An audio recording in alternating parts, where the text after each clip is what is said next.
like 8 hours left to this. No chuckling and nothing, no kind of way. All right, play Off the Grid.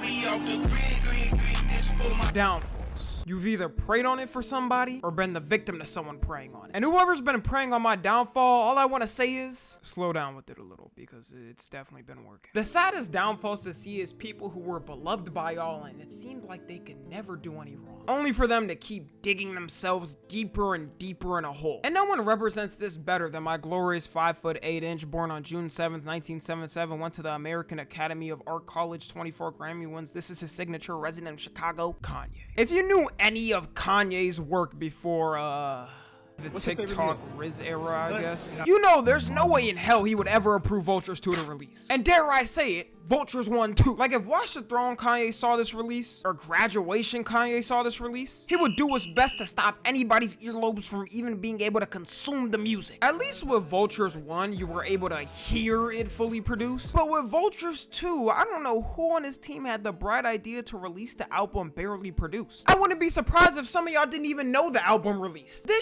was so badly rolled out, no one even knew it was dropping. Like people woke up to see it dropped because it dropped at 3 a.m. The only fans staying up to listen to their favorite artist dropping an album at 3 in the morning is cracked out white girls who listen to Taylor Swift. Then slowly over time, they started to update and fix the songs like it's an iOS update fixing bugs on your phone. So you have these social media pages reposting talking about the album is updated again for the 5th time.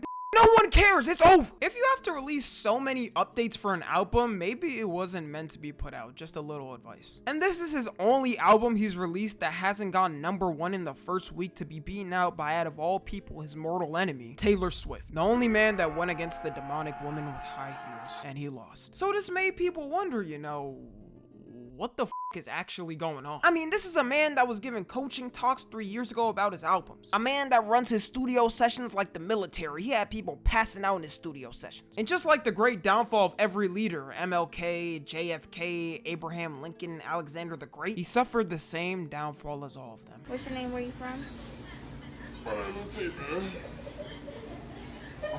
Whippets, aka Nitrous oxide. I don't know where this drug spawned from. It's like every other month a new drug spawns in the world people abuse. I swear, fentanyl didn't even exist like 10 years ago and now it's everywhere. It makes me feel jealous, like I want to be popular too. The rumors of Kanye indulging in this delicacy began when someone on his team leaked text messages of him basically begging for it. And he's out here asking for it too, like he's a kid begging mommy and daddy for candy. If I'm an A-list celebrity, I better have a personal drug dealer that can make me anything on the spot. And out of all people giving it to him, the allegation is that it's his dentist prescribing it. A dentist? What is this dentist? Some kind of ex-prison affiliated drug lord who ran the streets? Oh, that's exactly what he is. I usually don't judge a book by its cover, but how am I not supposed to? You can't tell me this dude in another life wasn't running Alcatraz in the 60s. He must have just threatened the dentist school to give him the degree or he would unleash hell on them. And apparently he works with a lot of celebs, some like Gunna, Lil Yachty, Shaq, Post Malone. The whole rap game is f***ed up on this. No wonder nothing good is dropping. For me, I just want him to be healthy in his personal life and then whatever after comes second. I mean, this is a man with 4 kids. It's not like he doesn't have any priorities in his life or anything. So hopefully he gets the help he needs because drug addiction ain't no joke. I would know, I've been on Galaxy Gas this whole video. Someone who needs some Galaxy Gas to calm down is Ninja because he just be lashing out at everyone. Ninja at the start of his blow up was everywhere you could think of. He was like the first mainstream celebrity gamer for real. I've said it before already and I don't care if any of y'all call this glaze. Streaming simply wouldn't be in the same place and how big it is now without him. But we can't live in the glory days forever. That was about like 5 or 6 years ago. I feel like there's 2 key reasons that can be attributed to his downfall. One being Mixer, because real quick, name 5 streamers that streamed on Mixer before it shut down. I bet some people watching this didn't even know Mixer existed. Already don't want to watch streams on Kick, and that's a platform with a couple of huge streamers already. Who the f in their right mind was logging into their I can't even say without laughing, Mixer account to watch streamers on there? Like once he went on there, I swear his presence just vanished from social media. You simply didn't hear of the name Ninja until he switched back. And you know for a fact, he regrets the out of it. He was damn near on the path of being a celebrity. So now the only way he can cope his loss is by hating on the younger streamer surpassing him. Like, for some reason, Ninja absolutely despises Kai Cenat. He hates Kai like Kendrick hates Drake. And I simply think that's because Kai represents what would have happened to Ninja if he simply stayed on Twitch and he didn't switch. Like, in the latest streaming record Kai broke, he bring up the fact that another streamer was already bigger than him, so it doesn't matter anyways. And when Kai and Speed were streaming Minecraft and losing, he was saying that they were doing it on purpose. And look, okay, I stream obviously. I understand if people are just bombarding your chat with the same thing all day and how annoying that gets. But you could, you know, just turn it on sub only and boom, you've solved the problem. Ninja, I know your game. I know you like talking your in some type of way. You're not slick. You gotta let people say something first before you can let it rip. And I feel like another key reason of Ninja's downfall was that he blew up because everyone was bad. Everyone touching Fortnite from season 1 to 3 were moving snail numbers. Like, the skill jump from that time to now is like us going from stone drawings to the iPhone. And when everyone saw a Ninja clip of him destroying lobbies by himself, they couldn't believe it. It seemed like magic at the time. Flitter flutter. People were just figuring out how to place walls down. And now that Ninja can't keep up with the skill gap, he's just known as the dude that still plays Fortnite at 30 and hates on people. Alright, but let's switch it up now from an individual to a whole company. How can a company's downfall be so bad that the whole company is just cooked? Disney. That's the only answer. Disney has been losing money since 2019 apparently, which probably isn't a surprise to anyone. I don't know how you can go from being the biggest entertainment company for 100 years to straight dipping to nothing. Like, I think people don't realize how lucky we are as a generation to grow up in the peak times of Disney because they're never coming back. It's sad to think of all the future generations that will never get to truly experience and immerse themselves in the time when they were releasing banger live action shows, when they were releasing banger cartoon shows, when they were releasing banger movies. Actually, no worries, because now kids can watch things like the Snow White movie, where they tried to remove the dwarves and make them human-sized to not offend the little people community. I don't know what you call them, but I'm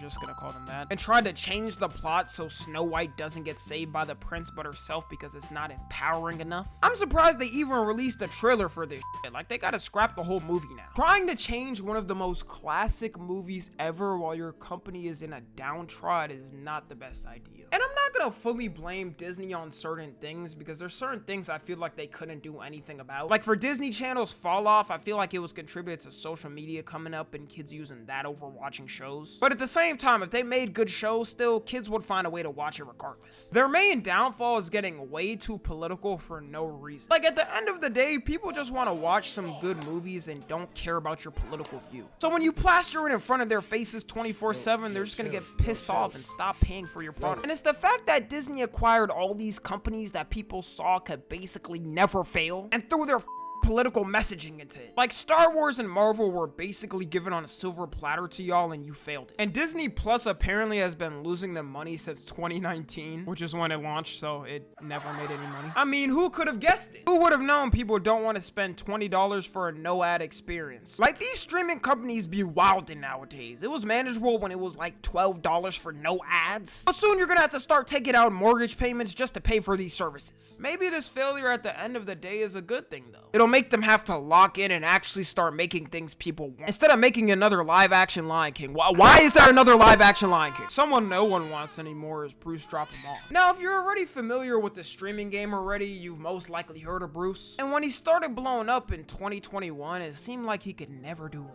He would have a viral trend or meme every month. He was collabing with different streamers from every community, and people just liked him and how naturally funny he was. He even had a group collabing with the biggest streamers, Kai Cenat and Your Rage, called The Boys. And it seemed like they all got along together well, and it was a happily ever after.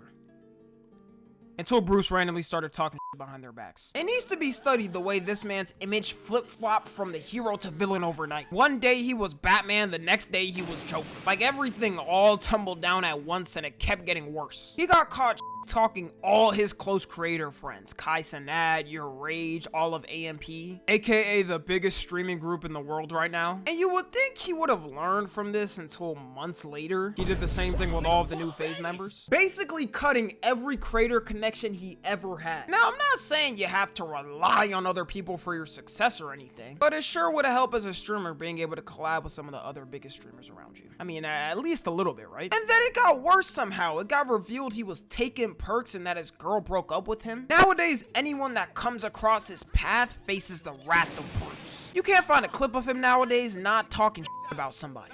If he sees this video, he'll probably find some way to crash out on me too. Fly could land on his shoulder, and just because of that, he's airing out the whole block. And I really think with Bruce, there's literally no recovery. There's not a single creator that could ever trust this man on or off camera. The fact that the snaking has happened multiple times just puts the nail in the coffin. And last, the magnus opus of downfalls no one expected. The saint of the internet, MrBeast. Okay, look, when I say downfall in MrBeast, there's a clear distinction. It's not a downfall as in numbers wise, because we're talking about the most subscribed YouTuber on the planet, but more of the downfall of his public image. Like, if you told me last year MrBeast is a morally wrong person, I would think you're one of them annoying who are trying to cancel him for curing blindness. But now, sadly, I have to say I could see some validity to it if some of the rumors are true. Like, let's be real, your best friend of 10 years gets exposed for some heinous things and you have no clue that it was going on? You couldn't pay Leonardo DiCaprio to act you out of this one, buddy. You definitely knew at least a little bit. And at first it was just that, but as the months are starting to go on, it seems like it's just getting worse and worse. Some of the main rumors are that he hosted fake lotteries and giveaways, which if true is pretty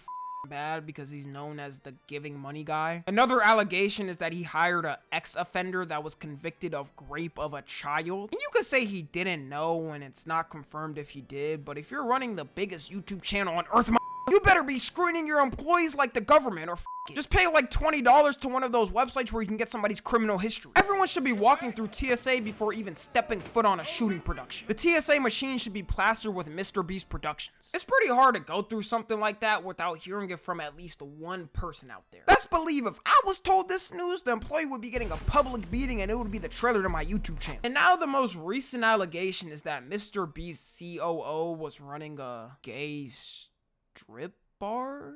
I don't know how we went from scams to grinders, but something's fishy about this to me. It's quite literally impossible to hire someone at that high of a position without knowing what their past was. And some people might think it isn't weird and who cares what he was doing before. But imagine Johnny Sins working at like St. Jude's Hospital. It just doesn't sound like a good mix of names. MrBeast still ain't respond to any of this yet, so I'm still taking it with a grain of salt. But he's gonna have to cook the greatest response of all time that this earth has ever seen. It has to knock people out their chairs with so much disproven that we feel bad we even thought he could do wrong. So hopefully these downfalls can be a lesson to the people around the world. Some are recoverable, some are probably not. Follow me on Twitter, Instagram, and TikTok. As always, I love you guys consensually. And until next time, I'm out.